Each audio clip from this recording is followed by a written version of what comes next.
Everybody wants to be a high income earner, but not everybody is willing to do what it actually takes. Now, there's one thing that high income earners have in common.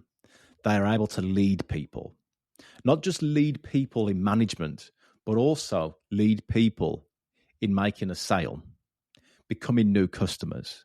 Salespeople are what bring in the cash flow to any business. So they're very important to any business, which means they can get paid a lot of money, but only if they do the right things. Let's talk about the pros and cons of salespeople and sales careers in this video so you can gain more insight of how you can start to become a high income earner in sales as well. So I'm Dr. Lewis Haydon, coach to very high income earners. I've worked with entrepreneurs, I've worked with CEOs, I've worked with high level executives. And look, sales is an important skill that they have had to learn on their career, whether that's climbing a corporate ladder or going out there and creating their own successes as a business. It doesn't matter. Sales skills are really essential to anything. And because they're essential, that means that you get paid more for it as well. So what are the pros and cons? Well, number one, we've already mentioned. A salesperson has the potential to become a high income earner. The reason for that is because sales is a boundaryless career. What do I mean by boundaryless career? Well, there's a science around boundaryless careers. And what a boundaryless career means is that you are responsible for your own results. If you want to make more happen, you can go and learn some new stuff. You can watch the YouTube videos. You can listen to the podcasts. I've got a Sales Drive podcast, by the way. Look, you keep on learning, you keep on growing. And the more that you learn, the more that you will earn. Not many jobs allow you to do that. Sales does. A lot of people want to be entrepreneurs. You don't need to be. You can be an entrepreneur within a firm, making the decisions on how that business gets more sales. Do you think a business is going to want to turn around and say, hey, look, we don't want more sales? No, that's an entrepreneur then. Now, what stops you from doing that is your own mindset, the way you're thinking about it, the conversations you're having with the manager or boss. Yeah, because look, no business is going to want to turn away cash flow. So you've got the potential here. The challenge is that you just maybe not know yet, which is what this video is for, how you can start to do more of that stuff to make sure that that cash flow comes into the business. When that business starts to earn more, you earn more. Okay? So think cash flow. Salespeople have access to that cash flow. So you can also become a high income earner. You make that business make more, then that will make you make more as well. Okay. Number two, salespeople have complete autonomy for their success. Why do most salespeople not make it? Because, they're not taking ownership. They're not taking autonomy of what they are actually doing, taking ownership of their actions and taking ownership of the results. So you may know somebody that may be in sales, but are they truly in sales? Have they dedicated their life and their time, their learnings to it? Or are they choosing to treat it like a 9-to-5 job? Yeah, they go home, put Netflix on, and then that's it. Right now, you're watching a YouTube video of how to improve your sales so you can increase your income. How many people do you know that are actually doing that? You're taking ownership by watching this video, and that's autonomy. You've said to yourself, if I'm going to be a high income earner in sales, I need to learn some new stuff. And that's what you're doing right now. What jobs do you know where you can actually go and do that it doesn't just because you learn new things in your own time to climb that corporate ladder or maybe look for that next job promotion. Sales is different. Sales, as long as you have a win-win agreement with your company on a commission, then you can make as much commission as you want without having to beg the boss for another pay rise. Yeah, it's down to you. Autonomy. Number three, self-development. Sales is great for people that like to grow, that are into their own self-development. As I say, you're watching this video. You can listen to the podcast. I have the Sales Drive podcast, so you can listen to it in your car. Sales while you drive. That's why it's called Sales Drive. Just search for that on Spotify or iTunes. The more that you learn, the more that you earn in sales. You become more influential. You gain new knowledge. You test things out. And it's not just about learning from videos or podcasts. You also learn on the job, doing more of it. Now, all jobs, of course, you learn, but do all jobs pay you for what you learn? Sales does. So what are the cons then? Well, look, is sales for everybody? Yes. But the only thing that gets in the way is people's mindset around sales. See, if somebody has come from a job or a sales job in the past where they've just been a bit of an order taker and maybe in sales or a sales manager, but then they actually go into a business that is, I'm going to say high pressure sales, but that's not the right word for it, that is serious about sales.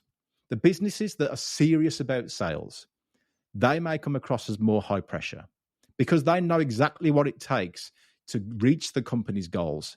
And the sales that comes into that business, that's the cash flow for all the people in that firm. Yeah.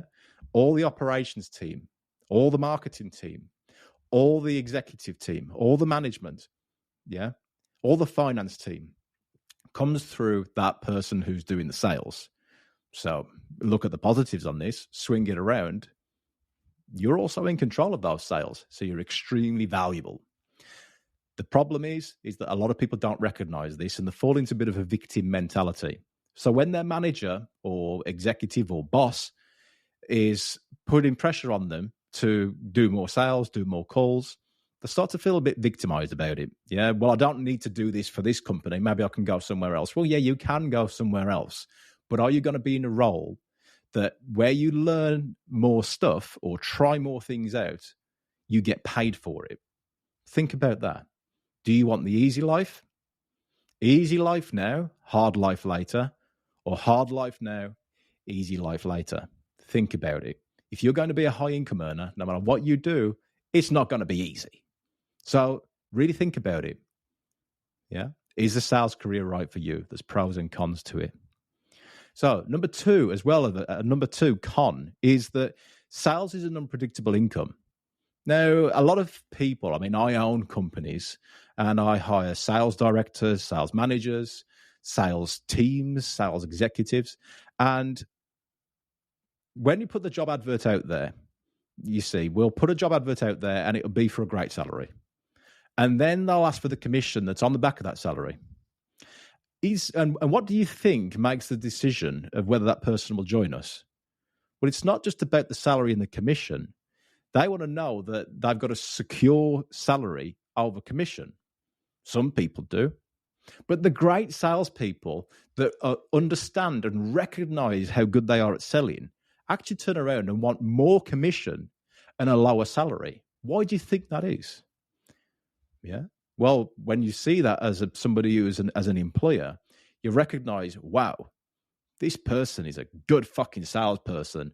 And they will even put their money where their mouth is to say, let's do it commission-based. So my journey before doing a lot of things with business coaching around about 10 years ago, and then executive coaching, and now investing, in different businesses, is that I knew I had to learn sales.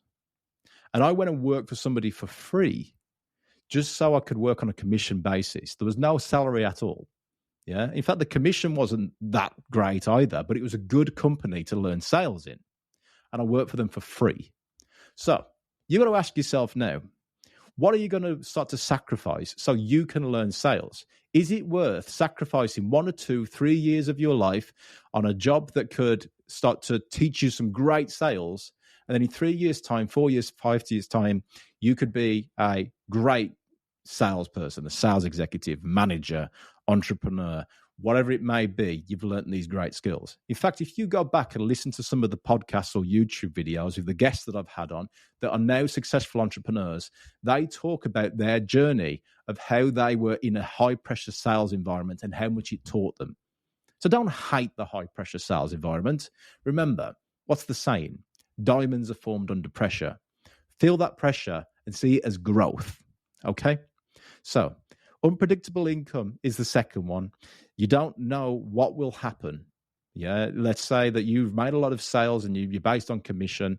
Then what's to say that you're going to get that commission next month? Now, somebody who is taking ownership of that commission will make sure that they're earning more and more and more commission, and there's enough in their pipeline to carry on that feeding. Now, some people that want that salary base, as I mentioned about the person that wants the salary versus the commission, is that some people will go for that salary. And the reason that people go for the salary is because they're thinking like an employee, not like an entrepreneur or intrapreneur. An entrepreneur, when they first start, a lot of people like to talk about calling themselves an entrepreneur, but here's the actual facts. In America, most people, 80% plus of people that call themselves entrepreneurs, are earning less than somebody in a job. Just because they're an entrepreneur doesn't mean they're successful. Yeah. The people that you read about and see on social media, like, Elon Musk and stuff like that, these are 0.0001% of entrepreneurs. Yeah. A lot of entrepreneurs aren't actually making it happen. Why is that? Because they don't have the sales skills in the first place. They don't have the management, the leadership, the finance skills, the whole list. Now, you don't have to be an entrepreneur. You just have to be a great salesperson that can make high commission. Again, though, whether you're an entrepreneur or not, when entrepreneurs first start out, guess what? They've got no customers. So they have unpredictable income too. They only get paid when the customer pays. And it's the same for sales. Switch this around again, flip it on its head. Think about it. You need to learn great sales if you're going to be an entrepreneur, because entrepreneurs have unpredictable income as well. Yet, the ones that are successful, that 20% of that, the other 80%, then they make a lot more money. They are the ones that break through to 100K, 200K, million income. Are there businesses out there that are paying their salespeople £500,000 plus? Yes, I know, because I've worked with them. I work with them. So think about it. Yeah? Think about it. What do you really need to do? Do you need a solid, predictable income? Or are you going to put your money where your mouth is? And if you're going to be a great salesperson, learn what it takes to actually make a lot more money, so you've got a good pipeline and predictable income. So, number 3 is that salespeople, well, the reason that they don't succeed is a big con for them, is that they don't know how to handle rejection. Yeah, they don't know how to handle rejection and setbacks. Sometimes they may feel like they've got a sale on and it doesn't come through. It's just the norm. So it becomes a bit of a numbers game. I don't like the term it's a numbers game, but you do need to have lots of baskets, not all your eggs in one basket. Okay? And a lot of people, even though they think they're good at sales, when it comes to this idea of rejection and these setbacks, they're not resilient enough to actually carry through. So people that are high-level income earners in sales, they have a lot of resilience. They know how to handle the setbacks. They have the right mindset to go, look, not this one. Maybe it's coming soon, but don't worry about it. There's plenty more in the pipeline as well. They are taking ownership of building that pipeline ready for increasing their income and making sure it's stable. A lot of people can't deal with that. Yeah. So is sales right for you? Is a sales career right for you? What do you want to do? Do you prefer the stability of a normal job and low income or average income? Or do you prefer breaking through, going commission-based and doing whatever it takes to actually become a very, very high income earner in sales? I'll leave that with you.